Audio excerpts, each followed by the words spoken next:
మీ family future కు safe investment అంటే లాండోరా the valley, కంది, హైదరాబాద్.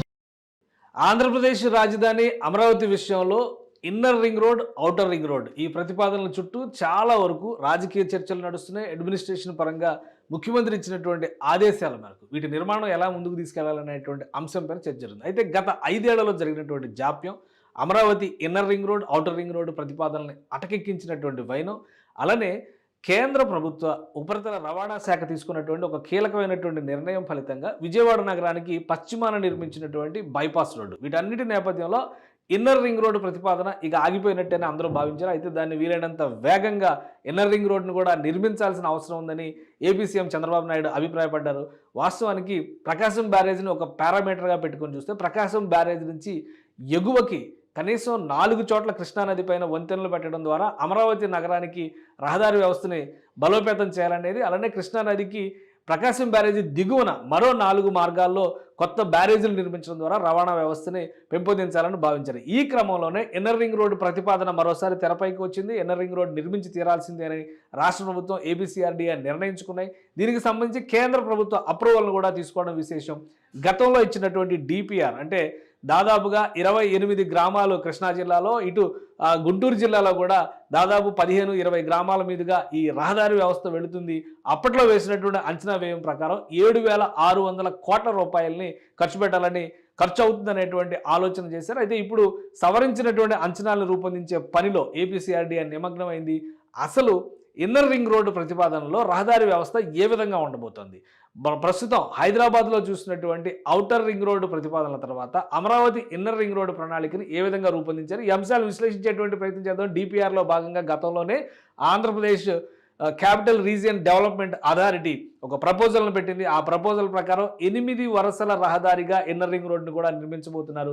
ఈ 8 వరుసల్లో ఏమేమి ఉంటాయి, ఎలాంటి ప్రాధాన్యాలు ఉంటాయి, అలానే ఇన్నర్ రింగ్ రోడ్డు గురించి చేసినటువంటి ప్రతిపాదనల్ని ఒకసారి మనం క్లారిటీ చేసుకునేటువంటి ప్రయత్నం చేద్దాం. మొత్తం అమరావతి ప్రాంతంలో అంటే సిఆర్డీఏ పరిధిలో ఉన్నటువంటి గుంటూరు జిల్లాలో 17 గ్రామాలు, ఇటు కృష్ణా జిల్లాలో ఉమ్మడి కృష్ణా జిల్లా, ఉమ్మడి గుంటూరు జిల్లా, ఎందుకంటే స్వరూపం మారింది. అప్పట్లో ఉమ్మడి కృష్ణ, ఉమ్మడి గుంటూరు మాత్రమే ఉన్నాయి కాబట్టి 24 గ్రామాలు కొండపల్లి సురక్షిత అటవీ ప్రాంతంలో నుంచి కూడా ఈ ఇన్నర్ రింగ్ రోడ్డు వెళుతుంది. దీనికి సంబంధించి కొన్ని ప్రతిపాదనల్ని సిఆర్డీఏ చేసింది గతంలో. ఆ ప్రతిపాదనలు ఏంటి ఒకసారి మనం పరిశీలించేటువంటి ప్రయత్నం చేద్దాం. మొదటి ప్రతిపాదనగా 97.5 కిలోమీటర్ల దూరంలో అంటే 75 మీటర్ల విస్తరణలో ఇన్నర్ రింగ్ రోడ్ని నిర్మించాలనేటువంటి ప్రతిపాదనని ఏపీసీఆర్డీఏ చేసింది. అయితే తర్వాత కాలంలో జరిగినటువంటి విశ్లేషణలో భాగంగా సురక్షిత అటవీ ప్రాంతం పరిధిలోకి తీసుకొస్తే ఈ డిస్టెన్స్ తగ్గేటువంటి అవకాశం ఉంటుందనేటువంటి ఆలోచనతో 96.16 కిలోమీటర్ల దూరంలో ఇన్నర్ రింగ్ రోడ్ని ప్రతిపాదించింది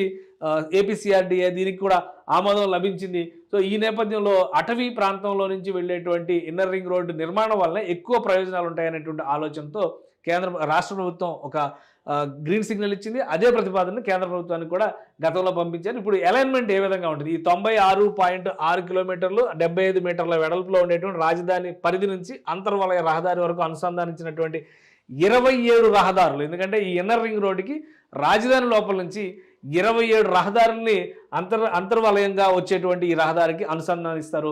అనుసంధానించినప్పుడు అదొక 91 కిలోమీటర్ల నిర్మాణం జరుగుతుంది. ఈ 91 కిలోమీటర్లు ప్లస్ ఈ 96 కిలోమీటర్ల రహదారి, వీటన్నిటికి కలిపి అంచనాల్ని రూపొందించారు.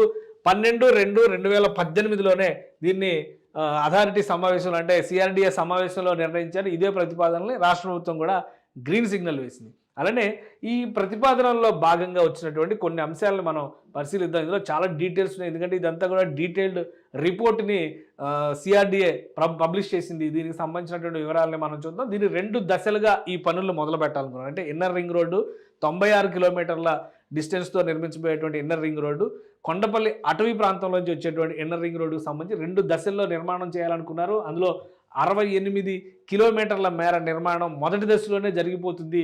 దానికి అధిక భాగం నిర్మాణాలు లేని ప్రదేశాలు ఉండడం వల్ల, అంటే ఖాళీ ప్లేసెస్ ఉండడం వల్ల నిర్మాణం సులువుగా జరుగుతుంది. కాబట్టి ఫస్ట్ ఫేజ్లో ఈ 68 కిలోమీటర్ల నిర్మాణాన్ని చేయాలనుకున్నారు. దీని 28 గ్రామాల్లోంచి ఈ మొదటి ఫేజ్ వెళుతుంది. అలానే రెండో ఫేజ్కి సంబంధించి కూడా రెండో ఫేజ్లో కొండపల్లి సురక్షిత అటవీ ప్రాంతంలో నుంచి ఈ రూట్ వెళ్తుంది కాబట్టి దాదాపు 9 కిలోమీటర్లు కొండపల్లి అటవీ ప్రాంతంలో అటవీ క్షేత్రంలో నుంచి ఇన్నర్ రింగ్ రోడ్ రూట్ వెళ్తుంది. సో అలానే 8 కిలోమీటర్ల మేరకు ఒక భారీ సొరంగాన్ని ఇక్కడ నిర్మించాలనేటువంటి ప్రతిపాదనని ఇన్నర్ రింగ్ రోడ్లో భాగంగా చేశారు. అంటే అటవీ క్షేత్రానికి ఇబ్బందులు రాకుండా భూగర్భంలోంచి ఇక్కడ సొరంగాన్ని నిర్మించాల్సిన పరిస్థితి కనిపిస్తుంది. అంటే అటవీకి సంబంధించి అక్కడ కొండ ప్రాంతం కూడా చాలా పెద్ద ఎత్తున ఉంది. అందుకని ఆ కొండ ప్రాంతాలను తొలుచుకుంటూ అవసరమైన చోట కొండ గర్భంలో నుంచి ఈ రహదారిని ఏర్పాటు చేస్తారు. ఇది సొరంగం రూపంలో దీన్ని నిర్మిస్తారు. అందుకనే దీనికి సంబంధించి కేవలం 28 కిలోమీటర్లు మాత్రమే సెకండ్ ఫేజ్లో ఉంది. కానీ ఈ సొరంగాలు తవ్వేటువంటి ప్రక్రియ ఎక్కువగా ఉండడం వల్ల ఆ 28 కిలోమీటర్లని ప్రత్యేకంగా సెకండ్ ఫేజ్లో టేకప్ చేయాలనేటువంటి నిర్ణయం తీసుకున్నారు. ఇందులో అధిక భాగం కొండ భూభాగంలో ఉన్నటువంటి అటవీ ప్రాంతంలో నుంచి వెళుతుంది. రెండో దశ ముసాయిదాకి సంబంధించి 15 గ్రామాల్లో ఈ నిర్మాణం జరుగుతుంది. ఇది మొత్తం ఈ ఇన్నర్ రింగ్ రోడ్డుకు సంబంధించి చేసినటువంటి ప్రణాళిక. ఒకసారి మనం చూద్దాం. ఈ రెడ్ లైన్లో కనిపిస్తుంది మొత్తం కూడా ఇన్నర్ రింగ్ రోడ్ ఫస్ట్ ఫేజ్లో చేయాలనుకున్నటువంటి నిర్మాణం. అంటే దాదాపుగా హాఫ్ సర్కిల్ ఇక్కడే కంప్లీట్ అయిపోతుంది. ఇది మొత్తం ఇది విజయవాడ నగరానికి ఇటుపక్కన ఇది హైదరాబాద్ హైవే నుంచి మనం చూసినప్పుడు ఇది మొత్తం విజయవాడ నగరానికి మళ్ళీ ఇటుపక్కన హైదరాబాద్ హైవేకి దాటి గన్నవరం ఎయిర్పోర్ట్ దాదాపు అక్కడ దాకా వచ్చే వరకు ఫస్ట్ ఫేజ్ 1లో అది నిర్మాణం జరగాలి. అలానే ఫేజ్ 2కు సంబంధించి ఈ నిర్మాణం ఈ గ్రీన్ లైన్ మొత్తం ఫేజ్ 2 ఇదంతా కొండపల్లి అటవీ క్షేత్రంలోంచి వెళుతుంది. ఇక్కడ కొండ భూభాగాలకి సంబంధించినటువంటి ఎక్కువ ఉన్నాయి కాబట్టి ఇదొక రెండో దశలో టేకప్ చేయాలనుకున్నారు. ఇప్పుడు కొత్త అంశాలను దృష్టిలో పెట్టుకోవడం ద్వారా అంటే రేట్లు పెరిగినటువంటి తీరుని దృష్టిలో పెట్టుకోవడం వల్ల ఈ 5 ఏళ్ల జాప్యానికి ఎంత భారం పడుతుంది అనేటువంటి అంశం పైన సిఆర్డీఏ అధికారులు కసరత్తు చేస్తున్నారు. ఎన్ని వేల కోట్ల రూపాయలు గతంలో వేసినటువంటి అంచనాల ప్రకారం అయితే ఔటర్ రింగ్ రోడ్డుకు సంబంధించి 7,600 కోట్ల రూపాయలతో నిర్మాణం చేయొచ్చు అన్నారు. కానీ ఈ 5 ఏళ్లలో ఎంత మేరకు ఈ భారం పెరుగుతుంది అనేది కూడా మనం చూడాల్సి ఉంటుంది. ఇక అసలు ఈ రింగ్ రోడ్డు నమూనా రహదారి వ్యవస్థ ఏ విధంగా ఉంటుంది, 8 వరుసల రహదారిలో ఉండేటువంటి ప్రత్యేకతలు ఏంటి, వాటిని కూడా ఒకసారి మనం ఎక్స్ప్లెయిన్ చేసేటువంటి ప్రయత్నం చేద్దాం. ఇది 8 వరుసల రహదారిలో 2 వరుసలు సర్వీస్ రోడ్లు సైకిల్కి అలాగే పాదచారులకు మార్గాలతో సంబంధించి నిర్మాణం జరుగుతుంది. అంటే 6 వరుసలు పక్కగా వెహికల్ ట్రాఫిక్ కోసం 6 వరుసలను కేటాయిస్తారు. అందులో కూడా మెయిన్ కాజ్వే 15 మీటర్ల వెడల్పు, అలానే సెంట్రల్ మీడియన్ 5 మీటర్ల వెడల్పు, సపరేట్ డివైడర్ ఒక 5 మీటర్ల వెడల్పు. అంటే డివైడరే 5 మీటర్ల వెడల్పు ఉంటుందంటే మీరు ఏ స్థాయిలో వస్తుంది ఈ రోడ్డు మీరు గమనించవచ్చు. అంటే వెరీ నేషనల్ హైవేస్ ఏ స్థాయిలో కడుతున్నారో ఆ స్థాయిలో దీనిలో ప్లాంటేషన్స్ అన్నిటికీ కూడా బఫర్ స్ట్రిప్, సైకిల్ ట్రాక్ 2.5 మీటర్ల పాటు, అలానే పాదచారులకు నడవడానికి 2.5 మీటర్ల దారి వదలడం ఇవన్నీ కూడా ప్లాన్ చేశారు. ఒక్కసారి మనం ఈ నమూనాను చూస్తే మనకు క్లియర్గా అర్థమైంది. అంటే ఇన్నర్ రింగ్ రోడ్డుకు సంబంధించి రాష్ట్ర ప్రభుత్వం తీసుకున్నటువంటి ప్రతిపాదనలో ఇది 2 రహదారులకి సంబంధించినటువంటి నమూనా చిత్రం. ఈ చిత్రాన్ని కనుక చూస్తే క్లియర్ పిక్చర్ అర్థమవుతుంది. 5 మీటర్ల డివైడర్ అన్నారు. 5 మీటర్ల డివైడర్ అంటే ఇది 5 మీటర్ల డివైడర్ ఇక్కడ.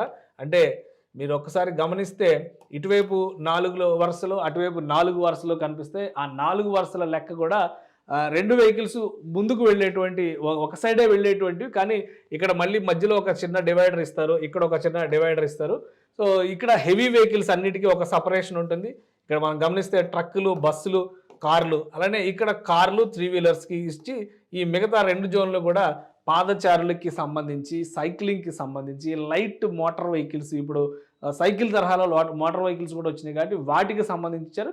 అలానే ఇటువైపు ఇది వెళ్ళే వాహనాల దారి అయితే ఇది వచ్చే వాహనాల దారి అయితే ఇది వెళ్ళే వాహనాల దారి. ఇక్కడ కూడా సేమ్ అదే రెప్లికా అవుతుంది. దీని మధ్యలోకి మనం కట్ చేసుకొని చూస్తే సేమ్ ఇదే యాజ్ ఇట్ ఈజ్గా ఇటువైపు రిఫ్లెక్ట్ అవుతున్నటువంటి పరిస్థితి ఉంటుంది. ఇది ఇన్నర్ రింగ్ రోడ్డుకు సంబంధించి అప్పట్లో చేసినటువంటి ప్రతిపాదన. అలానే ఇన్నర్ రింగ్ రోడ్డు నిర్మాణంలోనే భూగర్భంలో నుంచి డ్రైన్ల వ్యవస్థను కూడా ఏర్పాటు చేయాలని నిర్ణయించారు. ఒకవేళ వర్షాలు పడినా కానీ అలానే ఎలక్ట్రిఫికేషన్కి సంబంధించినటువంటి రూటింగ్ కూడా భూగర్భం నుంచే చేయాలనేటువంటి ప్రణాళికను సిద్ధం చేసుకున్నారు. అంటే దీని ప్రకారం ఎక్కడా కూడా తవ్వకాలకు మళ్ళీ అవకాశం లేకుండా వాటర్ పైప్ లైన్స్కి సంబంధించి కానీ ఎలక్ట్రికల్ పైప్ లైన్స్కి సంబంధించి కానీ డ్రైన్స్కి సంబంధించి ముఖ్యంగా వర్షపు నీరు వెళ్ళేటువంటి క్రమంలో కూడా వీటన్నిటిని దృష్టిలో పెట్టుకొని 8 వరుసల రహదారిని ఒక భారీ వలయ రహదారిని అప్పట్లో సిఆర్డీఏ అధికారులు ప్రతిపాదించారు. దీనికి అనుబంధంగా ఈ E3, E5 ఇవన్నీ కూడా ఇన్నర్ రింగ్ రోడ్డుకి అలానే నేషనల్ హైవేలకి కనెక్ట్ అయ్యేటువంటి వ్యవస్థలు. అంటే ఇన్నర్ రింగ్ రోడ్డుతో పాటు మరొక 91 కిలోమీటర్ల మేర ఇంటర్నల్ లింక్ రోడ్స్ డెవలప్మెంట్స్ అనేవి అమరావతి కోర్ క్యాపిటల్ ఏరియాలో నుంచి. ఎందుకంటే మీరు ఒకసారి ఇక్కడ గమనిస్తే కనుక మ్యాప్లో చూస్తే చాలా క్లియర్ పిక్చర్ మనకి అర్థమవుతుంది. సో ఈ రీజియన్ మొత్తం కూడా సీడ్ క్యాపిటల్ ఏరియా. ఇది కృష్ణా నది, ఈ మధ్యలో నుంచి కనిపిస్తున్నంత కృష్ణానది. కృష్ణానదిని విజయవాడ నగరాన్ని దృష్టిలో పెట్టుకొని వేసినటువంటి ప్రతిపాదన. ఇది కృష్ణానది.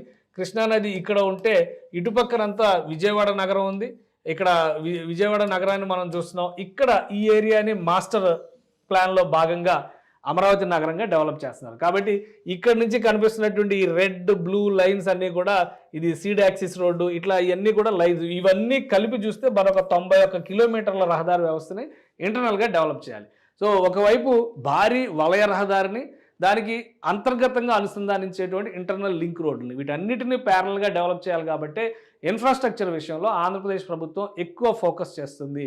రాజధాని నిర్మాణానికి సంబంధించి ప్రభుత్వానికి సంబంధించినటువంటి భవనాల నిర్మాణం ఎంత ప్రాధాన్యం ఉందో అలానే ప్రైవేటు భవనాలు కూడా శరవేగంగా అక్కడ నిర్మాణం జరగాలంటే రహదారి వ్యవస్థ, water supply, electricity supply, drainage, వీటికి సంబంధించినటువంటి మౌలిక వసతులతో పాటు రహదారి వ్యవస్థని బలోపేతం చేయాల్సినటువంటి అవసరం ఉంది. కాబట్టి ఇంటర్నల్గా పార్కులు, గార్డెన్లు, ఓపెన్ స్పేస్ల పైన కూడా ఆంధ్రప్రదేశ్ ప్రభుత్వం ఫోకస్ పెట్టింది. ఈ ప్రక్రియలో భాగంగానే ఏపీసీఆర్డీఏ పెద్ద ఎత్తున కసరత్తు చేస్తుంది. కాబట్టి ఇప్పటికే వెస్ట్ బైపాస్ రోడ్డు విజయవాడ నగరానికి నిర్మాణం అయింది. తూర్పు బైపాస్ను కూడా నిర్మిస్తామనేటువంటి భరోసాను కేంద్ర ప్రభుత్వం ఇచ్చింది.